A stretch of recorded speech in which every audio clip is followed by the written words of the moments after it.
Disfrutando el cuento con Ángel Guzmán.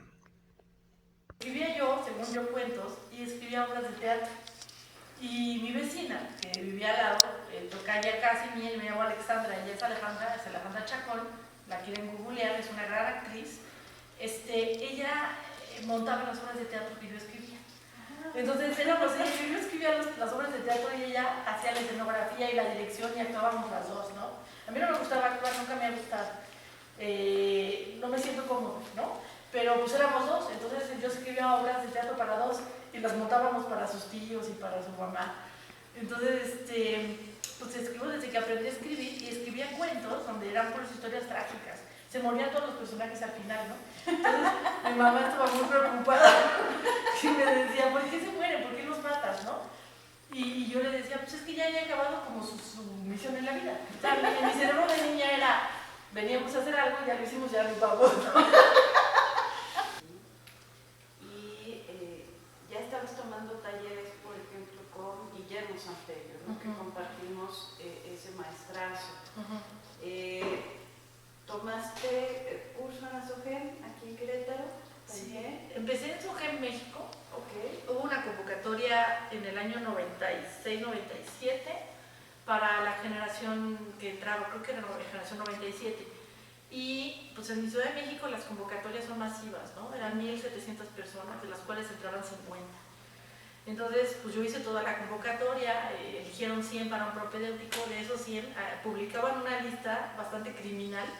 Después del propedéutico, que hacíamos 100 personas, publicaban y la pegaban porque no había tantos sondes en internet, una lista y nos numeraban del 1 al 100, del mejor al peor, de los 100. Entonces era pues así, ni modo, así es la cruda realidad, ¿no? Y tú sabías que si quedabas entre el 1 y el 50, entrabas al diplomado. Si eras el 51, pues vete a hacer otra cosa, ¿no? Claro. Entonces, quedé en el lugar 18 de aquella convocatoria. Y pues para mí así fue un exitazo, ¿no? Y estuve ahí nada más un semestre, porque por cuestiones familiares nos vinimos a vivir a Querétaro. Estando en Querétaro terminé el diplomado. Aquí nada más llegué, yo traía mi carta, dije no me vuelvan a hacer propedéuticos y todo. Yo pensé, nada más que no dimensionaba la diferencia del tamaño de las ciudades, no dimensionaba, tenía 20 años en ese entonces, ¿no? Y entonces, justificándome, ¿no? Y entonces traje mi papelito le decíamos el codirector, ¿no? Escritor de teatro principalmente, Hugo Argüelles, y me escribió una carta muy bonita diciendo que por favor ya me aceptara. Y cuando llegué aquí me dijeron, no, pues está muy bonita tu carta, pero pues acá es cosa de inscribirse y venir, ¿no? Sí. Y aquí hice el año y medio que me faltaba, y sí, ya tomé talleres también aquí en el mismo Querétaro con Guillermo Santello, porque quiero ser mejor escritor. Quiero escribir como Antonio Lobo Antunes, quiero escribir como Margaret Yourcenar, quiero escribir como Borges, ¿no? Ya sé que eso suena así súper ambicioso, pero bueno, que te metas, ¿no?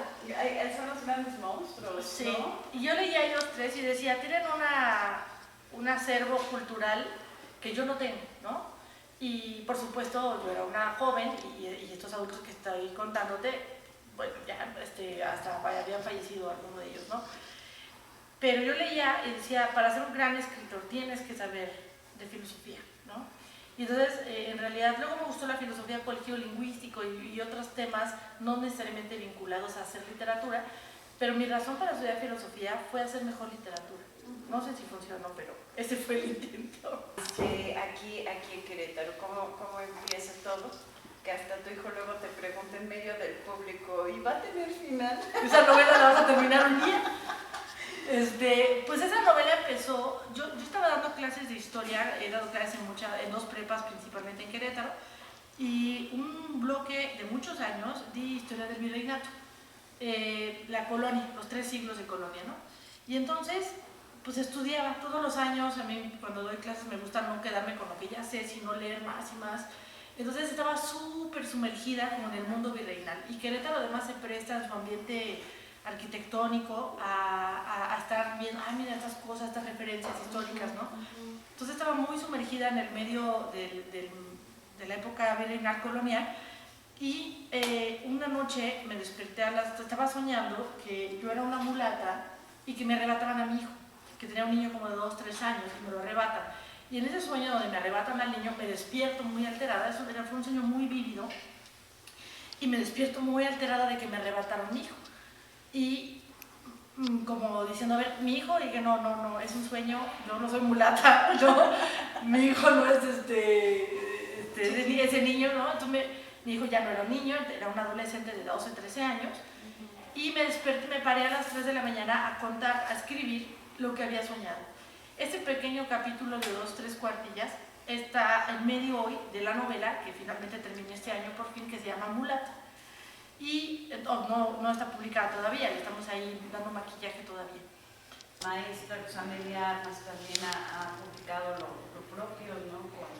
Con su investigación de Casilda, que cuando ya no servían para la esclavitud, las tiraban como perros callejeros en la calle, ¿no? A bien morir o a estar limpios. Es una cosa tremenda. Y entonces sí tuvo al final la novela. Sí, ya la terminé. Sí, hubo poca esclavitud negra en el Bajío, pero sí hubo. Y sí, efectivamente, pues para mí fue como el detonante fue un sueño. Sí dije, ay, ¿dónde sucedió? En el sueño vi o estaba ubicado en una hacienda que hoy es hotel, ¿no? La hacienda de la Venta, en San Juan del Río. Yo no sabía porque yo nunca había estado en ese hotel, pero ya sé que todas las haciendas se parecen en su plaza central y su fuente. Pero me puse a investigar porque en mi sueño había como información que cuando empecé a escribir dije, ¿por qué? No cualquier otra hacienda, ¿no? Y entonces, como cosas que en mi sueño yo sabía que estaba pasando ahí. Entonces, pues me puse a investigar y efectivamente hubo poca esclavitud y ya pues leí un montón. Me tardé 10 años en escribir la novela, porque empezaba a escribir algo y decía, la escuela de niñas. Entonces, me ponía a leer sobre la educación de las mujeres en el virreinato, tanto de las criollas como de en realidad no había mucho más que para las niñas huérfanas, ¿no? El refugio con las monjas, pero me quedaba 3 meses leyendo, o luego dejaba de escribir porque ya estaba muy interesante lo que estaba leyendo sobre historia y ya dejaba de escribir, ¿no? Por eso me tardé tanto, ya espero no tardarme tanto en otro. Pero efectivamente sí hay una historia ahí y un detonante ese fue ese sueño, casi no me pasa eso, pero una otra pasión pues mía es la historia, ¿no? Claro, han incursionado donde han tenido éxitos precisamente en las aulas. Exacto. Porque tiene este discurso filosófico de preguntar, ¿será cierto? ¿Tú qué piensas? ¿Por qué crees que te advirtieron tus mayores sobre esto? ¿Estás segura como persona que te vas a aventar a probar cualquier cosa? Es muy fácil de leer en lo personal. Y bueno, otra vez, razones para escribir este libro. Digo, yo puedo dar esta opinión de que me parece que está muy bien encajado la filosofía educativa, pero también el autocuidado, ¿no? Y como una pista de padre o madre adulto con los adolescentes que ya no son los chiquitos y que reaccionan a todo, ¿no? Sí, pues no es un libro prescriptivo como dices, o sea, no me gusta escribir, no escribo mucho sobre educación y este es el único libro que tengo publicado sobre este tema, pero me parece fundamental. Nace de la necesidad que detecté durante 26 años de maestra de prepa, de que pasan los años y no hablamos de sexo con los jóvenes, ¿no? Entonces seguimos teniendo los mismos errores, las mismas preguntas que hace 20 años. Entonces eso me pareció como necesario y luego me invitaron a dar en algunos colegios conferencias sobre educación sexual y entonces pues, yo no tenía ningún material y entonces de los temas que iban saliendo y de las preguntas que me hacían antes los jóvenes y luego los papás en las conferencias, pues publiqué este libro y dije, ¿cuáles son los 10 temas que más me preguntan?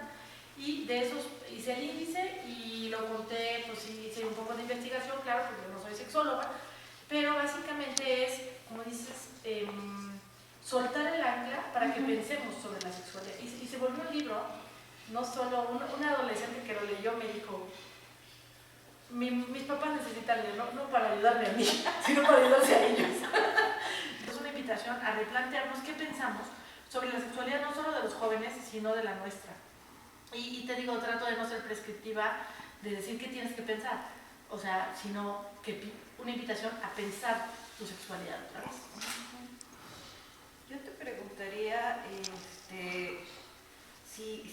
bueno, esta problematización que hiciste para este tema, ¿lo volverías a abordar con otro tema o allí estuvo esa aventura y sigues escribiendo cuentos?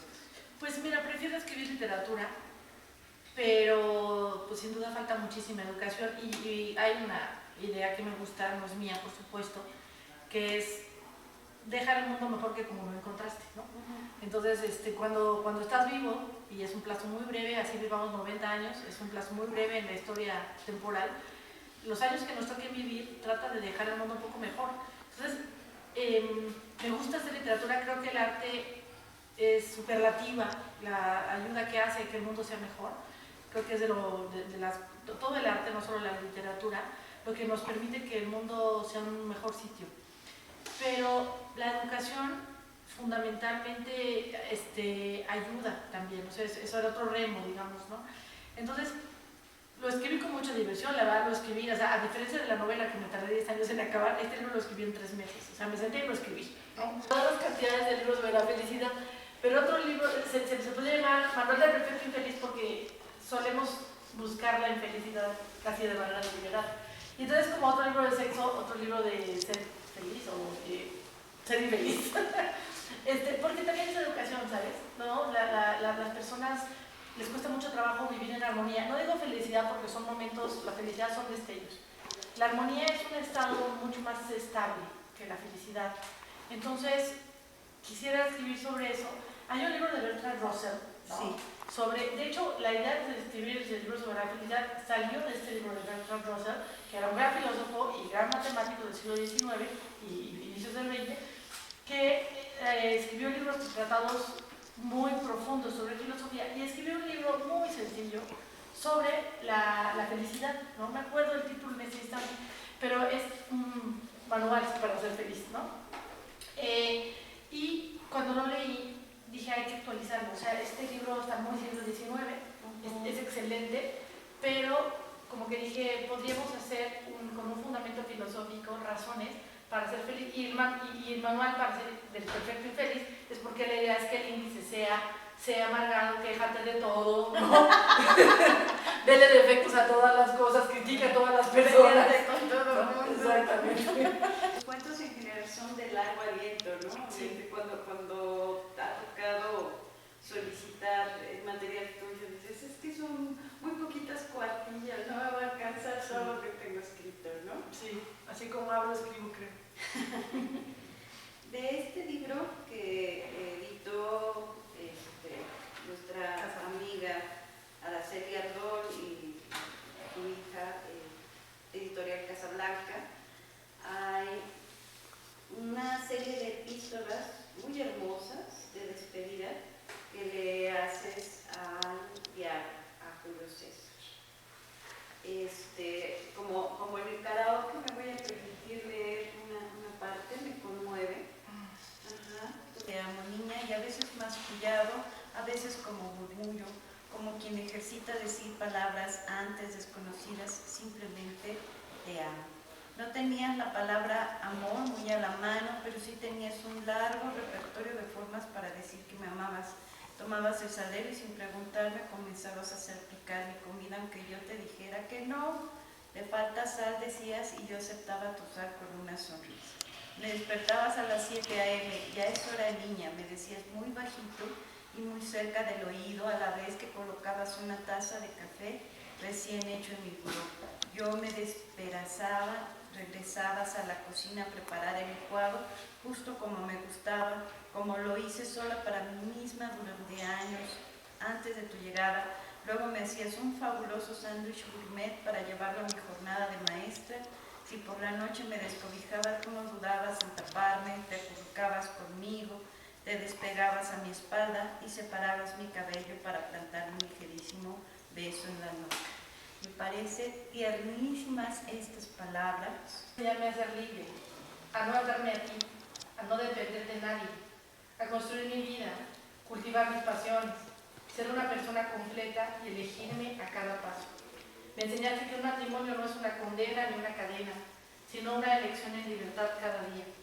Ahora siento que te fallo en esa libertad porque me reconozco rehén de este dolor. Bueno, bueno, ese final era mi sentir, pero en realidad sí, esa forma de amar de Julio era, primero sé tú, ¿no? Primero sé una persona libre, nunca dependas de mí, ni emocionalmente, o sea, la parte económica pues era otro tema, porque eso se resolvía trabajando, se resuelve trabajando siempre. Pero sobre todo las personas, no solo las mujeres, las personas solemos ser muy dependientes emocionalmente de la otra persona. Y él me enseñó así, es decir, para ser sujeto de amor y que te amen de manera incondicional, primero hay que ser libre. Estados civiles posibles, que como también, si soltera en la casa de la unión libre, separada, divorciada. Diferencia entre el divorcio y la viudez. Mira, el divorcio lo vives tan crudamente como tu estructura moral te lo permita, ¿no? Porque yo cuando me divorcié sí lo vi como, creo que todo divorcio es un pequeño fracaso, porque sí creo en el amor romántico, tal vez todavía estoy muy del siglo pasado, pero creo que el amor romántico es algo que vale muchísimo la pena y que le da una estructura de sentido a la vida. El amor en general, pero el amor romántico es pareja, ¿no? Y pareja de cualquier orientación, ¿no? O sea, el amor que le profesas a una persona especial con la que te comprometes a muchos niveles, ¿no?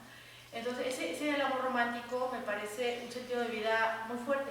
Si es un sentido de vida natural o cultural, no lo sé, y la verdad es que en esta altura de mi vida tiene poca importancia para mí. Si es algo aprendido culturalmente o es algo natural en los seres humanos, ejercitarlo nos da muchísimo sentido de vida, ¿no? A la gente de aquí y ahora. Y entonces, cuando tu estructura moral te hace saber que un divorcio es ya el fin de tu vida, pues la gente lo ve como un fracaso tremendo, ¿no? Yo lo vi como una necesaria separación porque ya no compaginábamos valores y proyectos de vida, ¿no? Y entonces, sí fue muy duro, por supuesto. Sobre todo me dolía el hijo porque tenía 8 años.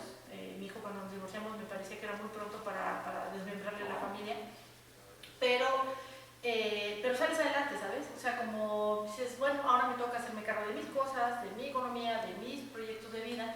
Y la verdad es que vivir en libertad sin pareja también es una acción, es un estado de vida muy saludable cuando no lo ves como que estar sin pareja, que muchísima gente lo ve así, ¿no? Entonces, no fue fácil el divorcio, no es algo a lo que invitaría a la gente si no es necesario, ¿no? Pero la viudez, sobre todo además como me llegó a mí y le pasa a muchísima gente inesperada, ¿no? De golpe, es o sea, a mí me derrumbó completamente, ¿no?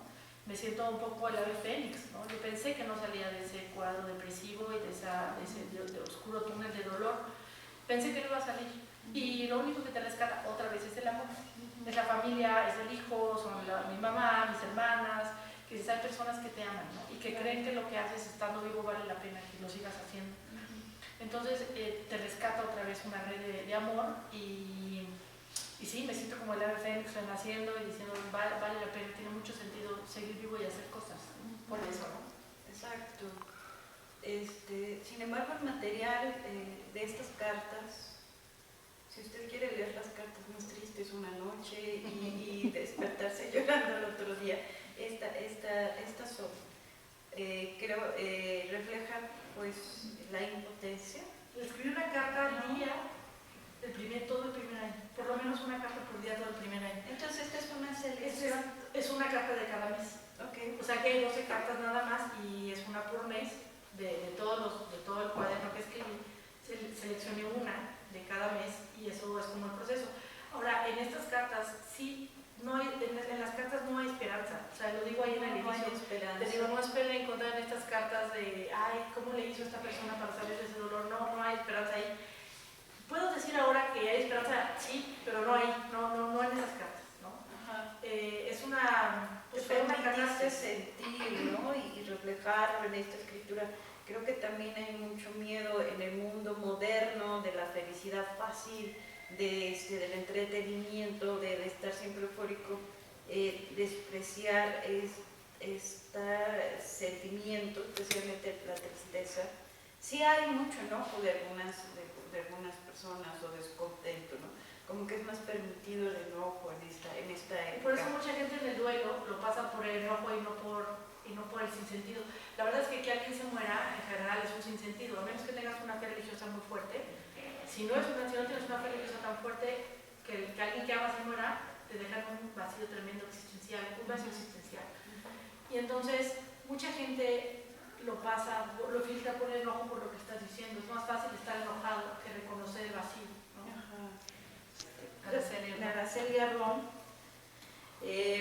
Y están en varias librerías de aquí de Querétaro, ¿no?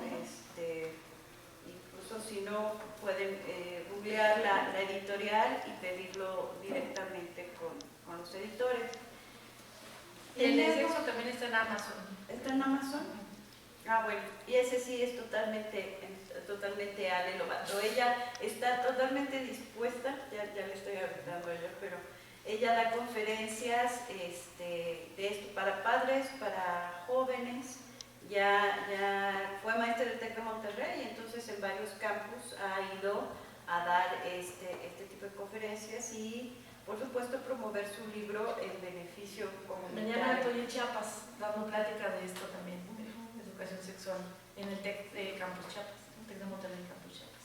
Decía mi Dalia que este cuento lo cuidé mucho más porque ganó el tercer lugar y a veces uno no sabe cuáles son los criterios, pero me parece un cuento mucho más trabajado y le gusta a la gente el inicio.